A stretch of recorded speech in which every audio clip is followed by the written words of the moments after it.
Guys രണ്ട് ISL experienced ആയിട്ടുള്ള താരങ്ങളെ രണ്ട് വിവിധ ക്ലബ്ബുകൾ അത് രണ്ടുപേരും മുംബൈ സിറ്റി FC യുടെ മുൻ താരങ്ങളാണ് സൈൻ ചെയ്യുന്നു എന്നുള്ളതാണ്.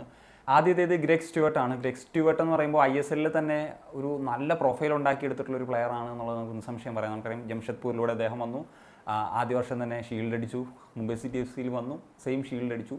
2 തവണ അദ്ദേഹം best player of the tournament, അതായത് ISL-ലും ഡുറൻ കപ്പിലും സ്വന്തമാക്കിയിട്ടുണ്ട്. അങ്ങനെ ഏതൊരു ക്ലബ്ബും ആഗ്രഹിക്കുന്ന ഒരു പ്ലെയർ തന്നെയാണ്. പ്രത്യേകിച്ച് അദ്ദേഹം ഇപ്പം അറ്റാക്കിങ്ങിൽ നോക്കി കഴിഞ്ഞാൽ ഒരു സെക്കൻഡ് സ്ട്രൈക്കറായിട്ട് കളിക്കും, അതുപോലെ തന്നെ ഒരു AM റോളിലും കളിക്കും, ആൻഡ് 2 വിങ്സിലും കളിക്കും. പിന്നെ അദ്ദേഹം വന്ന സമയത്ത് ഒരു സെൻട്രൽ ഫോർവേഡ് പ്ലെയർ എന്ന നിലയിലാണ് വന്നത്, പക്ഷേ കൂടുതൽ ഈ റോൾസിലൊക്കെയാണ് കളിക്കുന്നതായിട്ട് നമുക്ക് കാണാൻ സാധിച്ചിട്ടുള്ളത്. അതുകൊണ്ടാണ് ഞാൻ പറഞ്ഞത് ഏതൊരു ടീമും ആഗ്രഹിക്കുന്ന പ്ലെയറാണ്, പ്രത്യേകിച്ച് ഒരു യൂട്ടിലിറ്റി പ്ലെയർ കൂടിയാണ്. പിന്നെ അദ്ദേഹം ISL നോക്കുമ്പോൾ 50 മത്സരങ്ങളിൽ നിന്ന് 20 ഗോൾ 21 അസിസ്റ്റുമാണ്. ഗോൾ അടിക്കാനും അസിസ്റ്റ് ചെയ്യാനും എല്ലാ കോൺട്രിബ്യൂഷനും ഉണ്ട്. അതുപോലെ അദ്ദേഹത്തിൻ്റെ സെറ്റ് പീസ്, അങ്ങനെ ഒരു നല്ല ക്വാളിറ്റി ഉള്ളൊരു പ്ലെയർ തന്നെയാണ്. കഴിഞ്ഞ സീസണിൽ മുംബൈ സിറ്റി FC യുടെ ഭാഗമായിരുന്നു അദ്ദേഹം.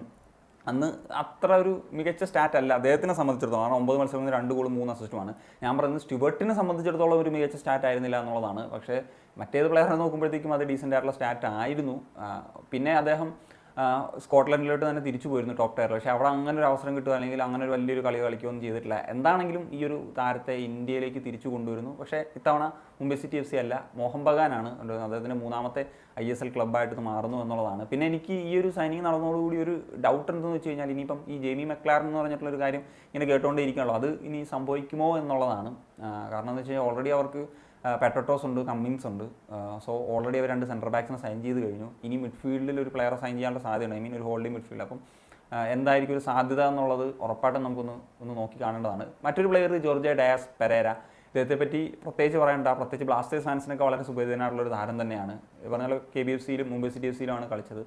മുംബൈ സിറ്റി FC-യിലെത്തി 2 വർഷം ട്രോഫീസ് സ്വന്തമാക്കിയ താരമാണ്. നന്നായിട്ട് പെർഫോം ചെയ്തു. ഇപ്പം 30 ഗോൾസാണ് അദ്ദേഹം ISL ഈ 3 സീസൺസിൽ നിന്നായിട്ട് സ്കോർ ചെയ്തിട്ടുള്ളത് എന്നുള്ളതാണ്.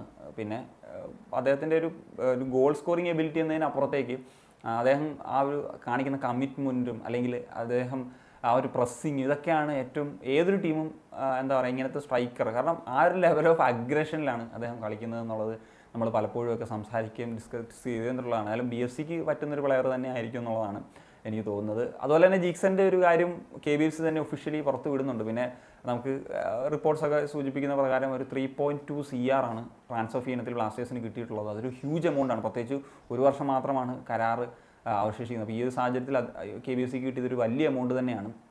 അത് എവിടെ ഇൻവെസ്റ്റ് ചെയ്യുമെന്നുള്ളതാണ്. ക്ലബ്ബിൽ ഇൻവെസ്റ്റ് ചെയ്ത് കഴിഞ്ഞാൽ തീർച്ചയായിട്ടും നമുക്ക് ബെനിഫിറ്റ് ഉണ്ടാകും. അതല്ല മറ്റ് കാര്യങ്ങളിലാണ്, അതായത് വല്ല ബേക്കറി ഐറ്റംസിലാണ് ഇൻവെസ്റ്റ് ചെയ്യുന്നത്, മാനേജ്മെൻറ്റിന് ഗുണമുണ്ടാകും. എന്താണെങ്കിലും ഫാൻസിനും അല്ലെങ്കിൽ ക്ലബിനും ഗുണമാകുന്ന ഏതെങ്കിലും തരത്തിലൊരു ഒരു ഇൻവെസ്റ്റ്മെൻറ്റ് ആ ഒരു എമൗണ്ട് വെച്ച് നടക്കട്ടെ എന്നുള്ളതാണ് ആഗ്രഹിക്കുന്നത്. നടക്കട്ടെ. എന്താണ് നിങ്ങളുടെ ഒപ്പീനിയൻ? ഉറപ്പായിട്ടും കമ്പോസിലും